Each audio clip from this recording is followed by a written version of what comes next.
With Flux Capacity, managing real-time team and individual resource forecasts is a breeze. In this video, we will show you the building blocks of the Flux forecast.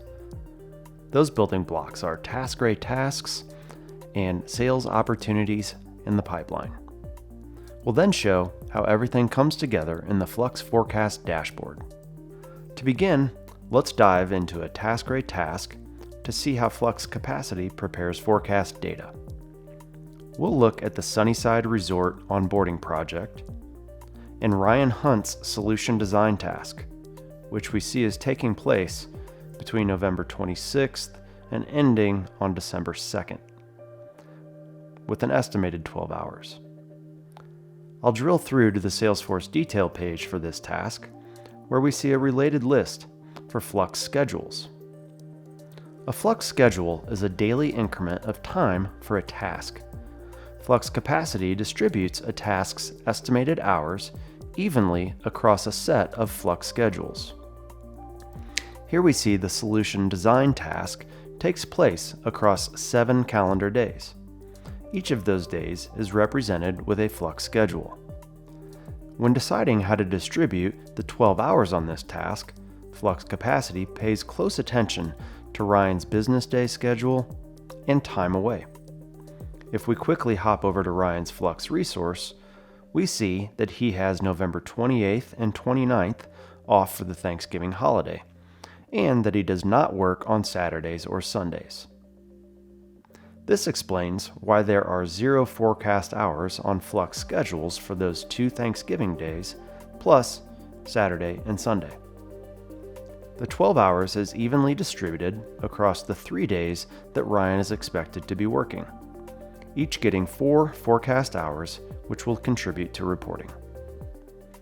If we edit the task by pushing back the end date and adding a few hours to the estimate, Flux Capacity adjusts the forecast hours immediately, so you can always rely on a forecast that is accurate in real time.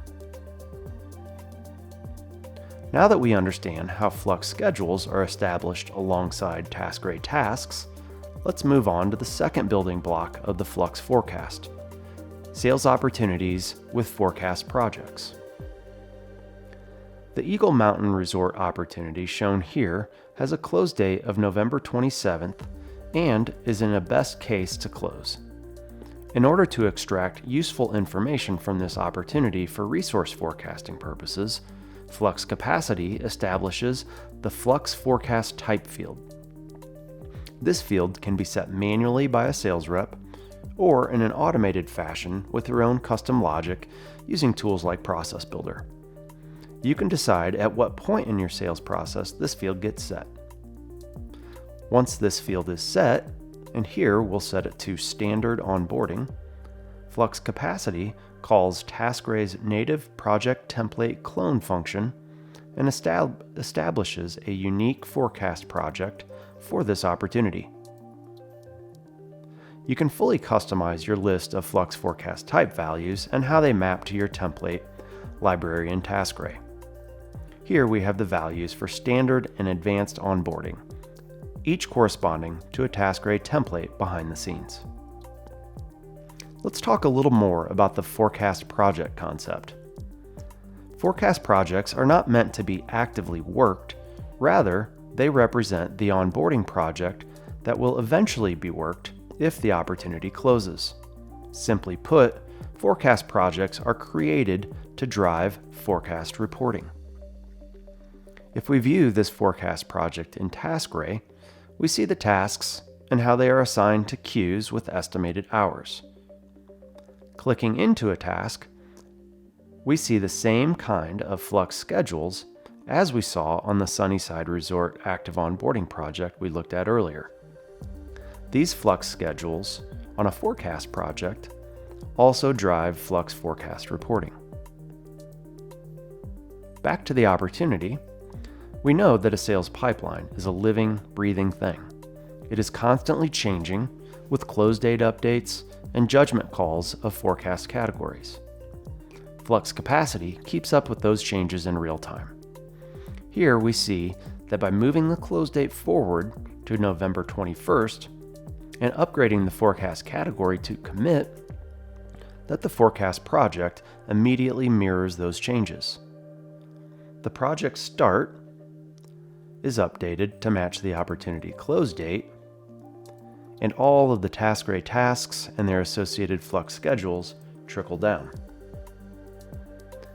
With the building blocks under our belt, let's see how all of this comes together in the Flux Forecast dashboard. The dashboard shows forecasted utilization at team and individual levels, with the ability to filter by forecast category, team, and time frame. For now, we'll look only at our active closed projects for all teams for the upcoming 8 weeks. This view currently does not include our sales forecast projects. Right off the bat, we notice that one of our active Flux resources, Matt, is forecast to be overutilized based on his assignments on active TaskRay onboarding projects. We can drill into the source report to understand those numbers a little better and take action on specific tasks and projects if necessary. Back to the dashboard, we can layer in our forecast projects by interacting with the forecast category filter. We noticed that if our best case opportunities close on schedule, that we are going to have some major challenges with the solution architect team being overutilized in December.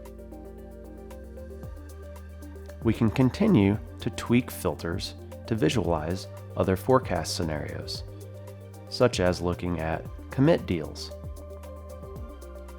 or all pipeline deals.